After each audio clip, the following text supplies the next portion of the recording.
విజయవాడకు సమీపంలో గన్నవరం మండలం కొండపావులూరులో ఏర్పాటు చేసిన ఎన్ఐడిఎం, ఎన్డీఆర్ఎఫ్ ప్రాంగణ సేవలు పూర్తిస్థాయిలో అందుబాటులోకి రానున్నాయి.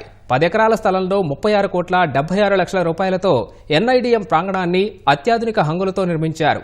ప్రభుత్వ అధికారులతో పాటు విద్య, సేవ, కార్పొరేట్, ఇతర అన్ని రంగాల ప్రతినిధులకు సంస్థ ఆవరణలో విపత్తు ప్రతిస్పందన చర్యలపై శిక్షణా తరగతులు నిర్వహించనున్నారు. 50 ఎకరాల విస్తీర్ణంలో ఎన్డీఆర్ఎఫ్ 10వ బెటాలియన్ క్యాంప్ నిర్మాణాన్ని పూర్తి చేశారు. 2 ప్రాంగణాలను కేంద్ర హోంశాఖ మంత్రి అమిత్ షా ఈ నెల 19న ప్రారంభిస్తారని బెటాలియన్ కమాండెంట్ ప్రసన్నకుమార్ తెలిపారు.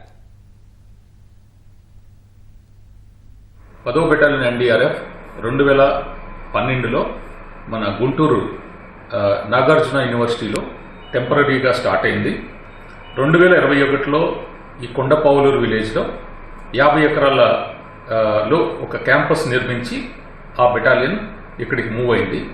సో ఇప్పుడు ఈ క్యాంపస్ ప్రారంభోత్సవానికి మన గౌరవనీయ హోం మంత్రి శ్రీ అమిత్ షా గారు రేపు 19వ తారీఖు ఈ క్యాంపస్కి వచ్చి ఈ క్యాంపస్ ఇనాగురేట్ చేస్తారు.